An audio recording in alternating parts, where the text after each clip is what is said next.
جو اس کو اقتباس سمجھیے اس محفل کے انعقاد کے سلسلے میں.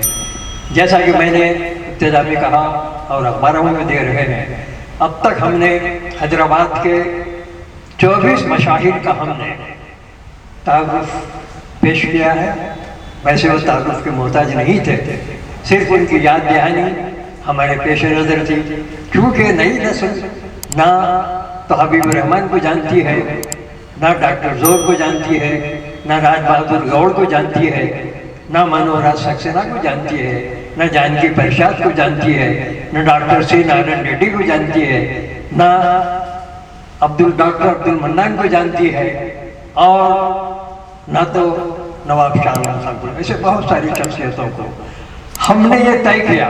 ہم اس لیے کہہ رہا ہوں کہ ہم میں فاروق بھی شامل ہیں، فاروق عارفی اور لطیف الدین، ہم تینوں آپس میں مشورہ کر کے پروگرام ترتیب دے. ہمارے ذہن میں آیا کہ ہمارے شہر کے جو مشاہیر جس میں غیر مسلم بھی کافی انہوں نے بہت لکھا ہے. آپ اگر 40 سال پہلے کا سیاست دیکھیں گے تو 50% غیر مسلم کے مضامین چھپتے تھے اور وہ شامل میں رہتے تھے. تو ہمارا شہر جو ہے شروع ہی سے قومی یکجہتی ہندو مسلمان کا ملے ہوئے ہم رہتے، ہماری تہذیب کلچر ملی جلی ہے اور ہم پکے حیدرآباد ہیں. تو آج کے اجلاس میں میری شرکت کا بھی مقصد یہی تھا کہ میں کوئی ادیب شاعر نہیں ہوں، نہ میرا کوئی ایسا دعویٰ ہے، لیکن چونکہ یہاں ہم ان عظیم شعراء کو خراج عقیدت پیش کرنے کے لیے جمع ہوئے ہیں جنہوں نے اپنے اپنے دور میں ادب کی نمایاں خدمات کی. اس موقع پہ میں صلاح الدین نیر صاحب کا بہت مشکور ہوں.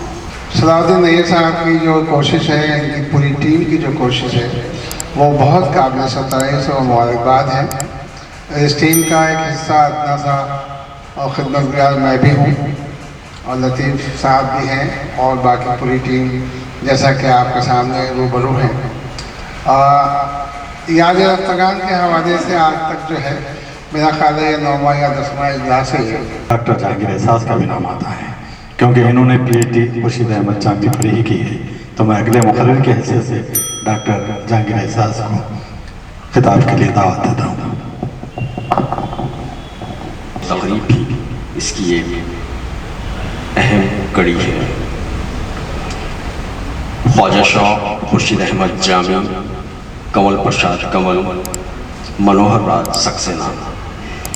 دراصل یہ 4 شخصیات حیدرآباد کی اس گنگا جمنی تہذیب کی میں سمجھتا ہوں کہ ایک ایسی یادگار رہی جنہوں نے اپنی فکر، اپنے کلام اور اپنے فن پاروں کے ذریعے حیدرآباد دکن کی تہذیب کو اجاگر کیا.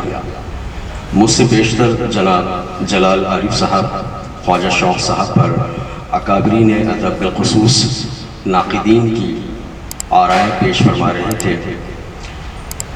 چونکہ میں نے خورشید احمد جامی صاحب پر کچھ لکھنے کی کوشش کی ہے جو میرے لیے باعث اعزاز ہے. میں سمجھتا ہوں کہ وہ پورا حق ادا نہیں ہو سکا جامی صاحب کا جو کلام، جو فکر ہے اور جو جدیدیت کے حوالے سے ان کا نام جس امکانات کے حوالے سے جانا جاتا ہے. میں سمجھتا ہوں کہ ابھی تک کسی محقق یا ناقد نے رسائی نہیں کی ہے. یہ میرا دعویٰ ہے اپنے طور پر، اس لیے کہ جامی صاحب جس دور میں آنکھ کھلی وہ دور بہت ہی گہما گہمی اور انتہائی انتشار سے پر رہا. ایک طرف تو جد و جہد آزادی کی سرگرمیاں زور و شور سے جاری تھی، چونکہ ہم مملکت محروسہ کے وارثین ہیں، ہماری اپنی ایک علیحدہ سی شناخت رہی ہے. لیکن ہندوستان میں اس دور میں ہندوستان حیدرآباد سے ہٹ کر بولا جاتا تھا.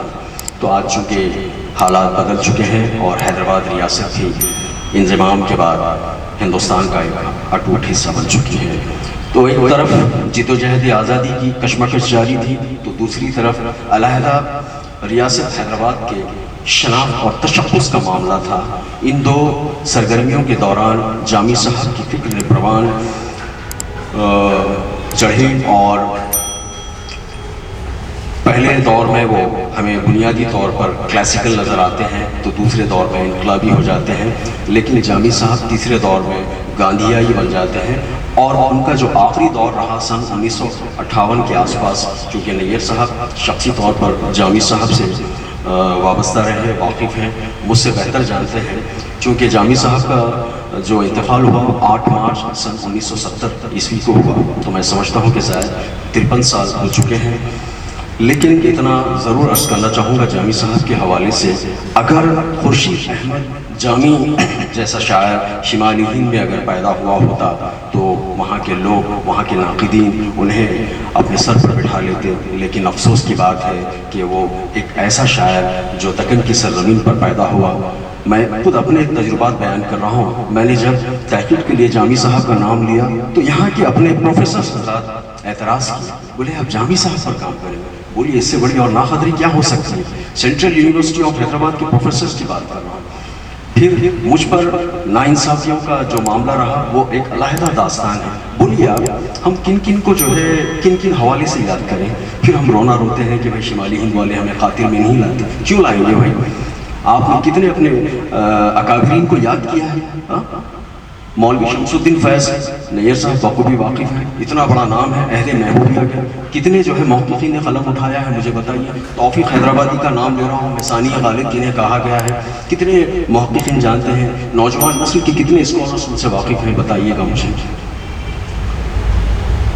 لیکن بات چل رہی تھی جامی صاحب کی، اتنا کہوں گا کہ جامی صاحب نے سرزمین دکن کی جو شعری روایات جس کا سلسلہ آپ کے محمد قلی قطب شاہ سے جو شروع ہوا، غواصی وجی سے ہوتے ہوئے جو تاحال جاری ہے، اس کی ایک اہم کڑی رہی ہے جامی صاحب کی شاعری۔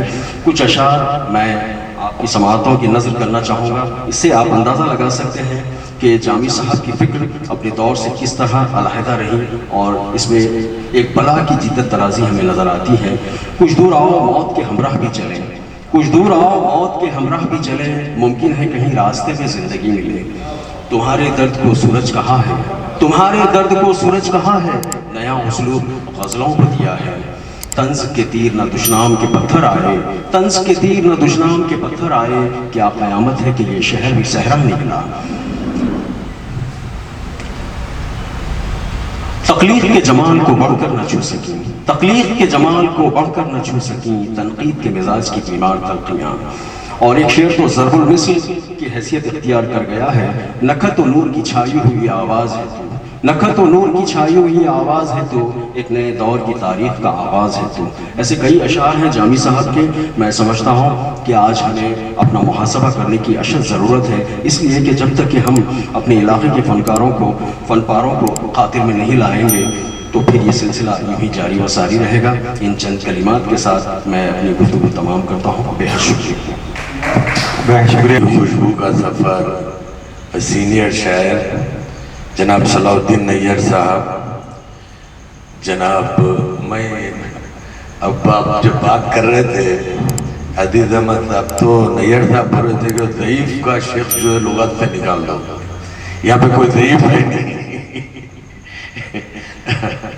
اور جناب عزیز احمد صاحب جوائنٹ ایڈیٹر روزنامہ اعتماد، جناب بزرگ شاعر جناب جلال عارف صاحب، جناب ایم اے واجد صاحب، جہانگیر احساس صاحب اور مختار الدین فردین صاحب، معزز حاضرین اجلاس، میں جناب صلاح الدین نیر صاحب کو مبارکباد دیتا ہوں کہ انہوں نے ان بہت سے مشاعر ادب اور شعراء کرام، ہمارے ادیب، بہت سے جو خدمت گزار ہے یا جو نامور اشخاص جن کا تعلق حیدرآباد سے ہے، ان کے مسلسل ہر ماہ 4 شخصیتوں کے بارے میں انہوں نے یہاں پر جلسے کا اہتمام کیا۔ یہ سلسلہ تقریباً 1 سال سے جاری ہے، اور جیسا کہ ابھی عزیز بھائی نے کہا کہ اس میں اور تھوڑا سا اس کو وسیع کرنا چاہیے کہ نہ صرف شعراء بلکہ شعراء ادیب بلکہ اور وہ لوگ جو مختلف شعبے حیات سے تعلق رکھتے ہیں، جس میں اپنے کارۂ نمایاں انجام دیے ہیں، جو حیدرآباد کا نام روشن کیا تھے. بہت سے شخصیتیں حیدرآباد میں موجود تھیں جنہوں نے اپنے اپنے شعبے ہیں، اپنے اپنے شعبوں میں جو جس فیلڈ میں وہ کام کیا کرتے تھے، اس میں حیدرآباد نہ صرف اپنا بلکہ حیدرآباد کا نام انہوں نے روشن کیا ہے سارے ملک میں، ساری دنیا میں. ایسے بہت سی شخصیتیں حیدرآباد سے وابستہ رہی ہے. نیئر صاحب کا یہ بالکل ایک یہ میرا شہر میرے لوگ جو تنظیم سے وابستہ ہمارے فاروق عارفی صاحب ہیں، لطیف الدین صاحب ہیں، یہ لوگوں نے ایک بہت ہی منفرد جلسے کا اہتمام یہ لوگ کر رہے ہیں. ہمارے شہر میں روز تو اردو کے جلسے تو بہت ہوتے ہیں، کتابوں کی رسم اجرا ہوتی ہے، مشاعرے ہوتے ہیں، بہت سے ادبی پروگرام ہوتے ہیں، لیکن اس نوعیت کا یہ واحد پروگرام ہے جو نیئر صاحب کی سرپرستی میں ہو رہا ہے. صدر مجلس اور ڈائس پر بیٹھے تمام ڈاکٹرز اور دانشوروں کو کے ساتھ ساتھ مجھے دیکھنے والے اور سننے والوں کو میرا سلام. 4 شعراء کے بارے میں بات چل رہی ہے تو جہانگیر احساس صاحب نے، ڈاکٹر صاحب نے ان کے اشعار سے ہمیں محظوظ کیا. جامی صاحب نے بے شک بہت اچھا لکھا اور ان کی غزلیں اور اشعار سے ہم تلنگانہ کے لوگ محظوظ ہوتے رہے اور محظوظ ہو رہے ہیں. جب بھی میں بات کرنے جاتا ہوں تو لوگ کہتے ہیں آپ تنقیدیں زیادہ کرتے ہیں. دراصل میں کہنا یہ چاہتا ہوں کہ نیئر صاحب نے ایک سلسلہ شروع کیا ہے، میرا شہر میرے لوگ. یہ تعلق رکھتا ہے تلنگانہ سے، خصوصاً حیدرآباد سے. حیدرآباد کے شعراء کو وہ مقام دینا چاہیے جو انہیں نہیں ملا. جیسے کہ ڈاکٹر جہانگیر احساس نے ابھی کہا کہ جامی وہ شاعر تھے جنہیں وہ مقام نہ مل سکا جس کے وہ حقدار تھے. تاہم یہاں بات آتی ہے اردو کی ترقی کی. جامی صاحب، نیئر صاحب برسوں سے اردو کی آبیاری کرتے آ رہے ہیں اور ابھی تک وہ یہ پروگرام چلا تو رہے ہیں. آگے چل کر اس کا کیا بنے گا یہ کہنا قبل از وقت ہے، لیکن امید ہے. لوگ یہ بھی کہتے ہیں کہ نیئر صاحب بڑے ضدی شخص ہیں، وہ کسی کی سنتے نہیں، تاہم وہ اس پروگرام کو جاری رکھے ہوئے ہیں. لیکن یہاں پر ایک بات آتی ہے اردو اکیڈمی کی. ڈاکٹر صاحب نے اردو اکیڈمی کے سربراہ رہتے ہوئے بہت اچھے کام کیے ہیں، ایسے شکر صاحب نے.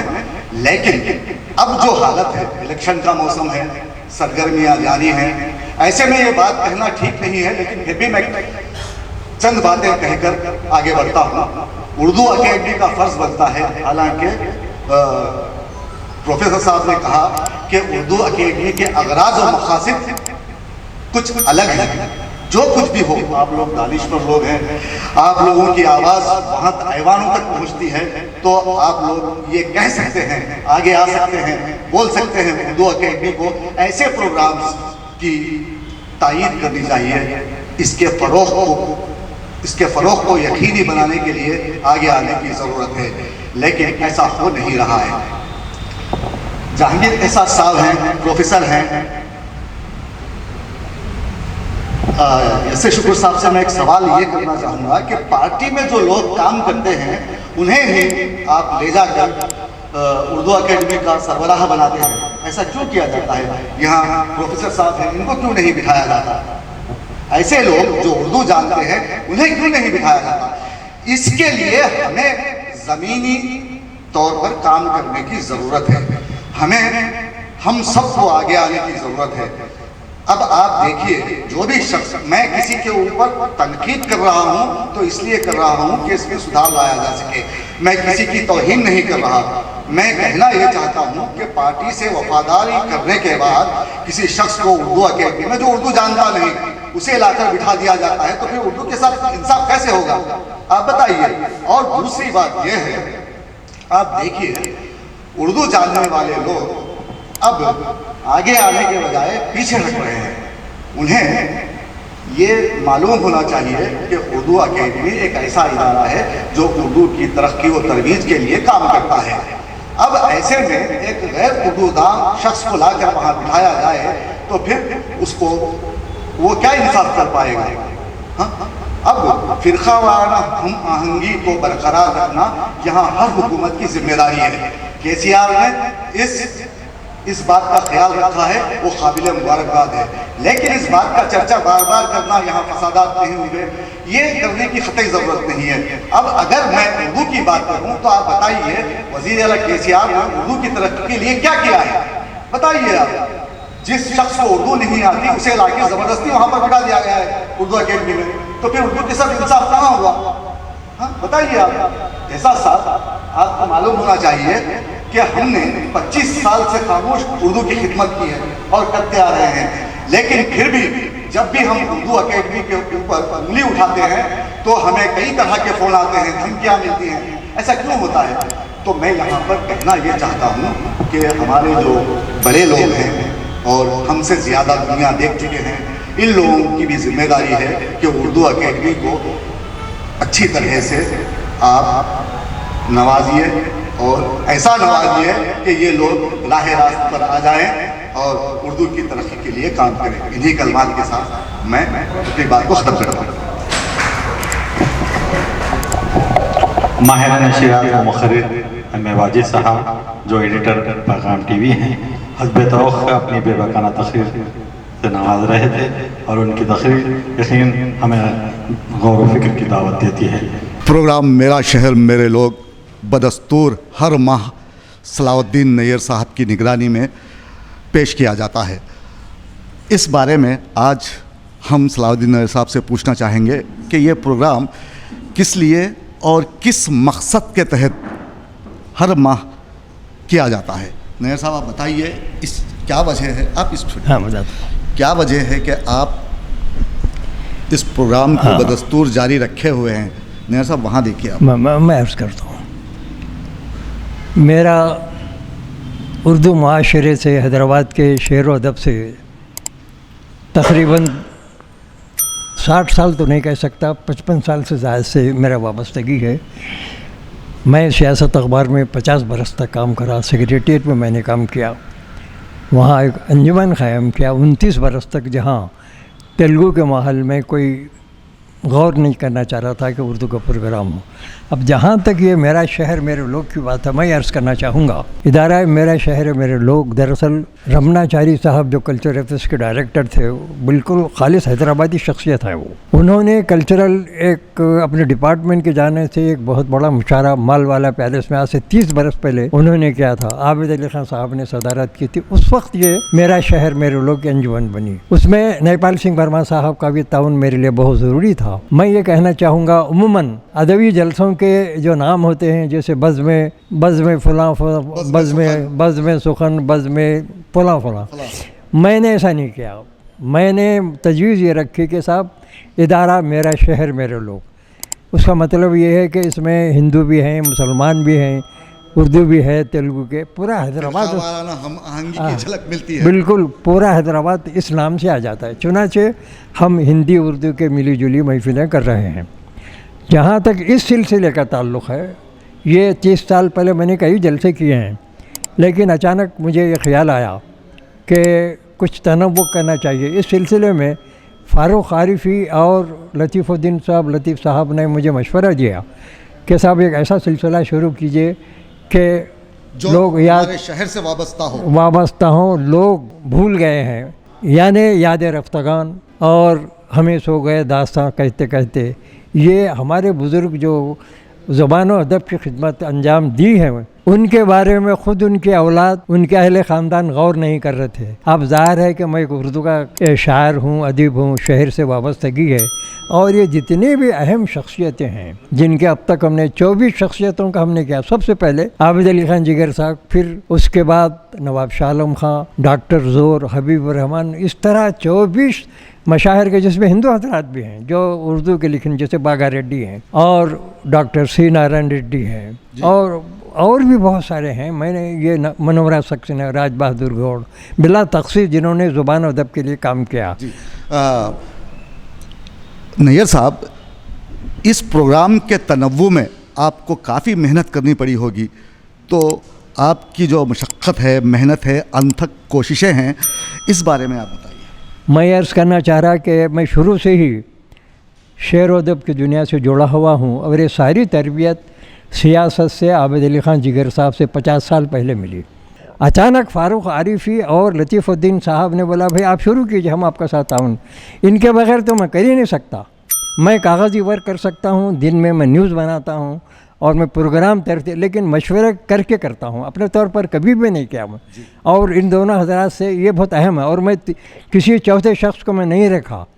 زیادہ رکھنے سے انتشار پیدا ہوتا ہے, غلط ہوتا ہے. یہ انتہائی معتبر لوگ ہیں, اور یہ دونوں بااعتماد ہیں, اور ان کی خدمات ہیں, ایسا نہیں ہے. بھیڑ بڑھ جائے تو پھر فائٹ کا ہونا. ہاں وہی ہے, تو ہم بھیڑ رکھتے نہیں, اور یہ دو شریف آدمی میرے لیے بہت کافی ہیں, اور یہ سلسلہ چلتا رہے گا انشاءاللہ. آپ دیکھ رہے تھے نیئر صاحب کو, جب بھی اردو ادب کی بات آتی ہے تو نیئر صاحب کا نام سب سے پہلے لیا جاتا ہے. اس وقت ہمارے سامنے موجود ہیں محترمہ خیرالنساء صاحبہ. میڈم, آپ سے ملاقات ہوئی, بہت دن ہوئے, آج آپ سے پھر ایک بار ملاقات ہو رہی ہے. تو لوگ کہتے ہیں نیئر صاحب بہت زیادہ ناراض ہونے والی شخصیت ہیں, تو ان کے بارے میں روشنی ڈالیے کہ وہ کس قسم کے شخص ہیں. میرے خیال میں نیئر صاحب ایسی شخصیت ہے جو دوبارہ نہیں پیدا ہو سکتی. ہم خواتین بے حد عزت و احترام سے ملتے ہیں, اور ہم خواتین کے ساتھ بھی نیئر صاحب کا تعلق بہت مخلصانہ ہوتا ہے. ہمیشہ وہ اپنے خواتین قلمکاروں کو اپنی بہن کا درجہ دیتے ہیں, نہ صرف دیتے ہیں بلکہ بہن سمجھتے بھی ہیں. جس محفل میں, جس پروگرام میں نیئر صاحب شریک ہوتے ہیں, ان کی صدارت ہوتی ہے یا مہمان خصوصی کی حیثیت سے, تو ہم لوگ خواہش سے شریک ہوتے ہیں. اس وجہ سے بھی کہ جو عزت, جو مقام ہم کو ملنا چاہیے وہ نیئر صاحب کی محفلوں میں ملتا ہے. السلام علیکم شکر صاحب. شکر صاحب, میرا شہر میرے لوگ جو پروگرام ہے, اس کی صدارت ہمیشہ آپ کرتے ہیں, تو اس بارے میں کچھ ہمارے دیکھنے والوں کو بتائیے کہ یہ پروگرام کس طرح لوگوں کو دیکھنا چاہیے اور دوسروں تک پہنچانا چاہیے. یہ صلاح الدین نیئر صاحب کی سرپرستی میں یہ انجمن, یہاں پر انجمن کے زیر اہتمام مختلف کئی سالوں سے مختلف پروگرامز ہوتے رہے, اور اس کا سلسلہ جاری ہے.